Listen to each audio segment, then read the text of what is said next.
കുറച്ചധികം dry fruits ഒക്കെ ചേർത്തിട്ട് കുട്ടികൾക്കും മുതിർന്നവർക്കൊക്കെ ഏറെ ഇഷ്ടപ്പെടുന്ന വളരെ എളുപ്പത്തിൽ ഉണ്ടാക്കി കഴിയുന്ന ഒരു ഫ്രൂട്ട് കേക്കാണ് നമ്മൾ ഉണ്ടാക്കുന്നത്. ഈ ഒരു രീതിയിൽ തന്നെ വളരെ ഈസി ആയിട്ട് നമുക്ക് പ്ലം കേക്ക് ഉണ്ടാക്കാം. പ്ലം കേക്കിന് ഒരുപാട് ഡ്രൈ ഫ്രൂട്ട്സ് ഒന്നും ചേർക്കില്ല. അപ്പോൾ നമ്മളിപ്പോൾ എടുക്കുന്ന ഡ്രൈ ഫ്രൂട്ട്സിൻ്റെ പകുതിയോ അല്ലെങ്കിൽ മൂന്നിലൊരു ഭാഗമോ ചേർത്താൽ മതിയാകും കേട്ടോ. മിസാസ് കിച്ചണിലേക്ക് എല്ലാവർക്കും സ്വാഗതം. ഫ്രൂട്ട് കേക്ക് ഉണ്ടാക്കാനായിട്ട് നമ്മൾ ആദ്യം പഞ്ചസാര ഒന്ന് മെൽറ്റ് ചെയ്താണ് എടുക്കുന്നത്. അപ്പോൾ ഇതുപോലെ ഒരു കൈപ്പിടിയുള്ള പാത്രത്തിലേക്ക് അരക്കപ്പ് പഞ്ചസാര ഇട്ട് കൊടുക്കുന്നുണ്ട്. ലോ ടു മീഡിയം ഫ്ലെയിമിൽ വെച്ചിട്ട് ഇതൊന്ന് ചൂടാക്കി എടുക്കാം. പഞ്ചസാരയുടെ കളർ മാറി തുടങ്ങുമ്പം നന്നായിട്ട് ഫ്ലെയിം കുറച്ചിട്ട് നമുക്ക് ഈ ഹാൻഡിൽ പിടിച്ചിട്ട് ഇതുപോലെ ഒന്ന് ഇളക്കി കൊടുക്കണം. ഇപ്പോൾ ഇതാ പഞ്ചസാര എല്ലാം മെൽറ്റ് ആയിട്ട് നല്ല കളർ മാറിയിട്ടുണ്ട്. ഇനിയും കളർ മാറിയിട്ടുണ്ടെങ്കിൽ കേക്കിനൊരു കയ്പ്പ് ടേസ്റ്റ് വരും.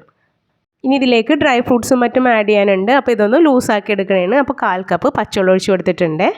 പച്ചവെള്ളം ഒഴിച്ചപ്പം മെൽറ്റായ പഞ്ചസാര ഒന്ന് സെറ്റായി വന്നിട്ടുണ്ട്. നമുക്ക് ഹൈ ഫ്ലെയിമിൽ വെച്ചിട്ട് ഇതുപോലെ ഇളക്കി ഒന്ന് ഉരുക്കിയെടുക്കാം. ഇനി ഇതിലേക്ക് 1/2 കപ്പ് ഓറഞ്ച് ജ്യൂസ് ഒഴിച്ചു കൊടുക്കാം. ഓറഞ്ചിൻ്റെ ഫ്ലഷ് മാത്രം എടുത്തിട്ട് പച്ചവെള്ളം ഒഴിക്കാതെ നന്നായിട്ട് അടിച്ചിട്ടൊന്ന് അരിച്ചെടുത്തതാണ്. ഇനി ഇതിലേക്ക് ഒരു 1/2 കപ്പ് മുതൽ 1/4 കപ്പ് വരെ ഉണക്കമുന്തിരി ചേർത്ത് കൊടുക്കാം. ഞാനിവിടെ 1/4 കപ്പ് ചേർത്ത് കൊടുക്കുന്നുണ്ട്. നമ്മൾ പ്ലം കേക്ക് ഉണ്ടാക്കുന്നതെങ്കിൽ ഒരു 1/4 കപ്പ് മാത്രം ചേർത്ത് കൊടുത്താൽ മതിയാകും. നമ്മൾ ഈ മുന്തിരി സോക്ക് ചെയ്തൊന്നും വെച്ചതല്ല. അപ്പോൾ അതുകൊണ്ട് ഇതിനകത്ത് 5 മിനിറ്റ് നമ്മൾ തിളപ്പിച്ചെടുക്കണേനെ. എന്നിട്ട് നമുക്ക് ഫ്ലെയിം ഓഫ് ചെയ്യാം. നമുക്ക് കേക്ക് ഉണ്ടാക്കാനായിട്ട് ബട്ടറോ നെയ്യോ സൺഫ്ലവർ ഓയിലോ ചേർത്ത് കൊടുക്കാം. ഞാൻ അതിനകത്തേക്ക് ബട്ടറാണ് ചേർത്ത് കൊടുക്കുന്നത്. അപ്പോൾ ഫ്ലെയിം ഓഫ് ചെയ്ത് ഇതിൻ്റെ ചൂടാറുന്നതിന് മുമ്പ് ഒരു 1/2 കപ്പ് ബട്ടർ ചേർത്ത് കൊടുക്കുന്നുണ്ട്. ബട്ടർ എളുപ്പത്തിൽ മെൽറ്റാവാൻ വേണ്ടിയാണ് ഈ സമയത്ത് ചേർത്ത് കൊടുക്കുന്നത്.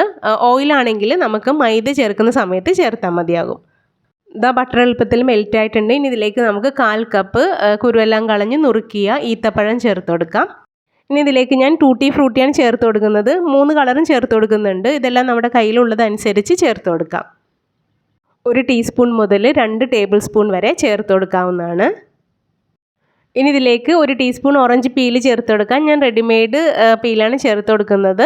നമ്മുടെ കയ്യിൽ ഇതില്ലെങ്കിൽ ഓറഞ്ചിൻ്റെ തോലിൽ നിന്നും വളരെ നൈസായിട്ട് അതിൻ്റെ മുകളിലെ പാർട്ട് മാത്രം എടുത്തിട്ട് നുറുക്കിയിട്ട് ചേർത്ത് കൊടുത്താൽ മതി കേട്ടോ. ഒരുപാടൊന്നും ചേർത്ത് കൊടുക്കണ്ട. 1 ടീസ്പൂൺ മാത്രം ചേർത്ത് കൊടുത്താൽ മതി.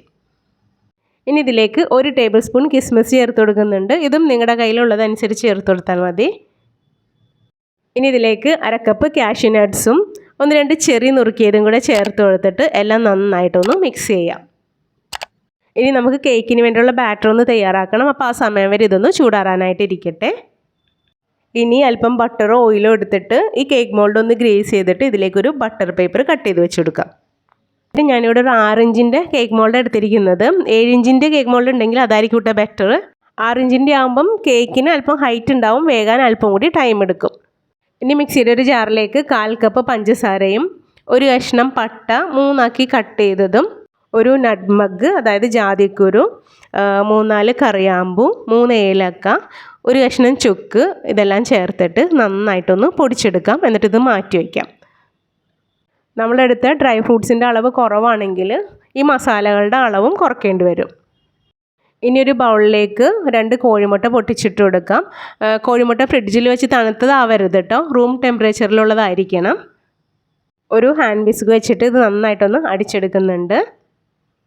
ഇതിലേക്ക് 1 ടീസ്പൂൺ വാനില എസൻസും കൂടെ ഒഴിച്ചു കൊടുത്തിട്ട് ഒന്നും കൂടെ ഒന്ന് മിക്സ് ചെയ്തെടുക്കാം.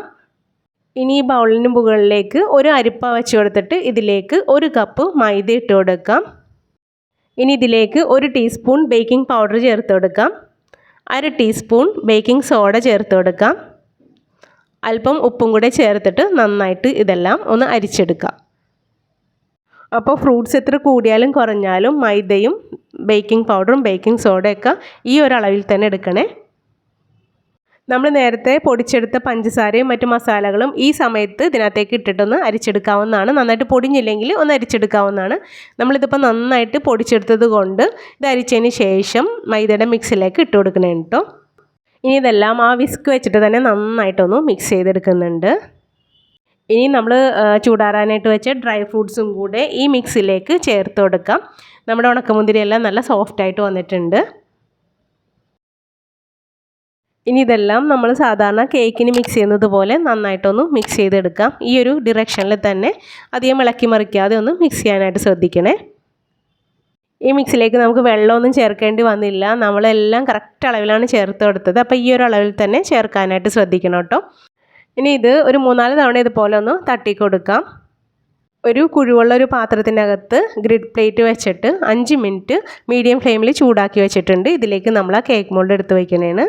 വേണമെന്നുണ്ടെങ്കിൽ കുറച്ച് നട്ട്സും ചെറിയൊക്കെ വെച്ചൊന്ന് ഗാർണിഷ് ചെയ്യാം. ഒട്ടും ഹോളില്ലാതെ നന്നായിട്ട് അടച്ച് വേണം ഇത് വയ്ക്കാനായിട്ട്. വളരെ ലോ ഫ്ലെയിമിൽ ഒരു 50 മുതൽ 60 മിനിറ്റ് വരെ ഒന്ന് ബേക്ക് ചെയ്തെടുക്കണം. ഇടയ്ക്കൊന്ന് ചെക്ക് ചെയ്ത് നോക്കാം. ഇപ്പോൾ 40 മിനിറ്റ് ആയിട്ടുണ്ട്. ഇതിൻ്റെ നടുഭാഗം ഒട്ടും തന്നെ വെന്തിട്ടില്ല. നടുഭാഗം വേകാനായിട്ട് കുറച്ചും കൂടി ടൈം എടുക്കും. ഒരു 10-15 മിനിറ്റും കൂടെ ഒന്ന് ബേക്ക് ചെയ്തെടുക്കണേനെ. അപ്പം നമ്മുടെ അടിപൊളി ഫ്രൂട്ട് കേക്ക് റെഡി ആയിട്ടുണ്ട്. സാധാരണ വെള്ളമൊക്കെ കൂടി പോയിട്ടുണ്ടെങ്കിൽ ഫ്രൂട്ട്സും മറ്റു നട്ട്സൊക്കെ ഇതിൻ്റെ അടിയിൽ ഇവിടെ വന്നായിരിക്കും കൂടിയിരിക്കുക. അതിൻ്റെ നടുക്കൊന്നും ഇല്ലാതെ എല്ലാം അടിയിലേക്ക് വരും. അപ്പം നമ്മൾ ഇതിൻ്റെ ഈ അടിഭാഗം വെച്ചിട്ടാണ് കട്ട് ചെയ്ത് കാണിക്കുന്നത് കേട്ടോ. നമ്മുടെ കേക്ക് നല്ല പെർഫെക്റ്റ് ആയിട്ട് കിട്ടിയിട്ടുണ്ട്. ഇത്രയും ഫ്രൂട്ട്സ് ചേർത്തിട്ടും നല്ല സോഫ്റ്റ് കേക്കാണ്. നല്ല അടിപൊളി രുചിയാണ്. അപ്പോൾ തീർച്ചയായും നിങ്ങളെല്ലാവരും ഒന്ന് ട്രൈ ചെയ്ത് നോക്കണം. എന്നിട്ട് നിങ്ങളുടെ അഭിപ്രായങ്ങളും നിർദ്ദേശങ്ങളും തീർച്ചയായും കമൻറ്റ് ബോക്സിൽ അറിയിക്കണം. ഈ വീഡിയോ നിങ്ങളുടെ ഫ്രണ്ട്സ് ആൻഡ് ഫാമിലിക്ക് ഒന്ന് ഷെയറും കൂടെ ചെയ്തേക്കണം.